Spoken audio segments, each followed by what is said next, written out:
शेजारच्या मुलीने पळून जाऊन लग्न केलं म्हणून आईबाबांनी अवघ्या 13 वर्षांची असतानाच तिचं लग्न करून दिलं. तिला लग्न म्हणजे काय असतं हेही नीट समजत नव्हतं. नवरा, सासू सासरे, नणंद सगळेच तिला परके वाटत होते. सुरुवातीला तिला वाटायचं की उन्हाळ्याच्या सुट्टीसाठी आपण कुणाच्या तरी घरी आलोय. महिना 2 महिने राहू आणि मग आईबाबा घरी घेऊन जातील. पण तसं काही झालेच नाही.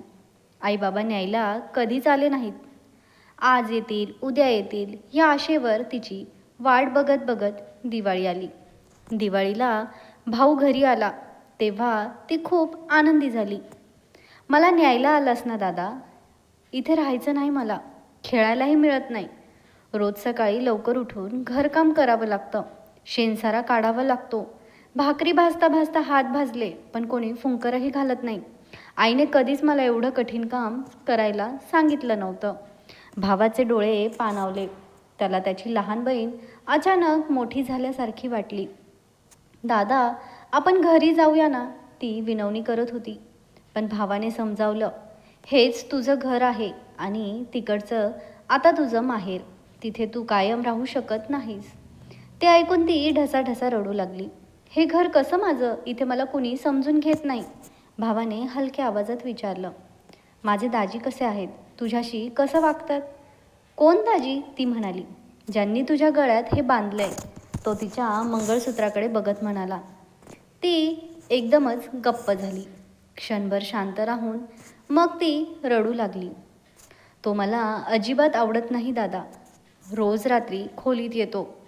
त्याला जे हवं ते करतो. नाही म्हटलं तर मला खूप मारतो. दादा, मला घेऊन चल ना. भावाला काय बोलावं सुचेना. ती आता वयाच्या 16व्या वर्षी आई झाली. आता तिला या घराच्या सगळ्या जबाबदाऱ्या कळू लागल्या होत्या. संसाराचा गाडा ती सांभाळू लागली. सुरुवातीच्या वेदना आता अंगवळणी पडल्या होत्या. नवऱ्याचं वागणंही थोडंफार सुधारलं होतं. बरीच वर्ष गेली. आता तिचा मुलगा मोठा झाला. तिचेही 2-4 केस पांढरे झाले होते. आता तिला वाटू लागलं की तिने ज्या घरासाठी आयुष्य खर्च केलं त्या घरात तिला आता शांतपणे बसता यावं. साहजिकच मुलाच्या लग्नाचा विचार सुरू झाला. एका चांगल्या स्थळाचा प्रस्ताव आला आणि तिघे म्हणजे ती, तिचा नवरा आणि मुलगा मुलीला बघायला गेले. मुलगी समोर आली आणि ती एकदम स्तब्धच झाली. मुलगी अवघी 12-13 वर्षांची होती. तिला भूतकाळ डोळ्यासमोर तरळल्यासारखा वाटला.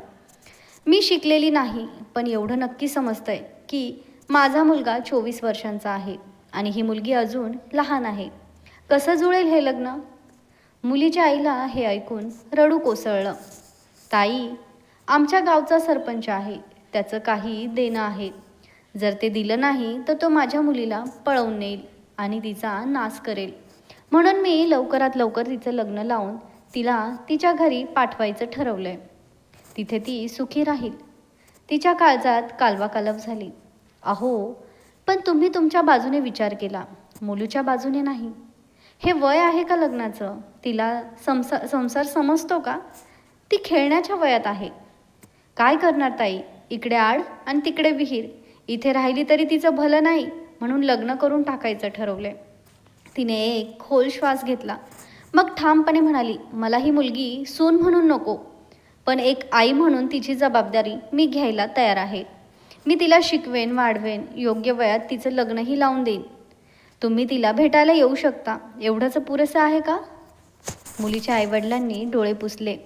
ते थोड्या वेळाने म्हणाले, तुम्ही खूप मोठं पाऊल उचलताय ताई. तुमच्यासारखी प्रत्येक आई झाली तर समाज खरंच बदलेल. सून आणण्यासाठी गेलेली ती एका निरागस मुलीला मुलगी म्हणून घरी घेऊन आली. सायली म्हणजे ती मुलगी. सुरुवातीला खूप घाबरलेली होती, पण हळूहळू रेवतीच्या मायेने ती खुलू लागली. तिला शिकायचं होतं, पण गावकऱ्यांना हे पचत नव्हतं. एकतर सून म्हणून नको, आता तिला शिकवणार? लोक कुजबुजत होते. सासूबाईही म्हणाल्या, मुलींना जास्त शिकवायची आमच्या घरात पद्धत नाही. पण रेवती थांबली नाही. तिने सायलीला शहरातल्या चांगल्या शाळेत घातलं. युवराजने म्हणजेच रेवतीच्या मुलाने तिला मदत केली. सायली शिकत गेली, मोठी झाली. एका मोठ्या कंपनीत तिला चांगली नोकरी मिळाली. सायली एक दिवस घरी आली आणि म्हणाली, आई, आता माझ्या लग्नाचं स्थळ आलं आहे, पण मी माझ्या पसंतीनं लग्न करायचं ठरवलं आहे, चालेल ना? रेवतीच्या डोळ्यात आनंदाश्रू होते. सर्वसामान्य आईसारखी मी तुला हट्टाने कुणासोबतही लग्न करायला सांगणार नाही. तुला योग्य जोडीदार मिळावा एवढंच माझं स्वप्न आहे. सायली आनंदाने रेवतीच्या मिठीत शिरली. गावातही हळूहळू लोकांचा दृष्टिकोन बदलू लागला. काहींनी आपल्या मुलींना शिकवायला सुरुवात केली, तर काहींनी त्यांच्या स्वप्नांना महत्त्व द्यायला सुरुवात केली.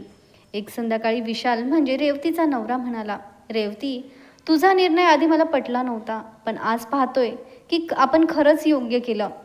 रेवती मंद हसली आणि म्हणाली, सुरुवात कोणीतरी करायला हवी होती, ती मी केली इतकंच. आज तिला खात्री पटली होती, दृष्टिकोन बदलला की संपूर्ण समाज बदलतो. तर मित्रांनो, ही कथा तुम्हाला कशी वाटली कमेंट बॉक्समध्ये नक्कीच सांगा. आणि जर तुम्हाला कथा आवडली असेल तर कृपया लाईक करा आणि कल्पनेतील जीवनकथा या चॅनलला सबस्क्राईब करा. आम्ही तुमच्यासाठी अशाच नवनवीन कथा घेऊन येऊ. धन्यवाद.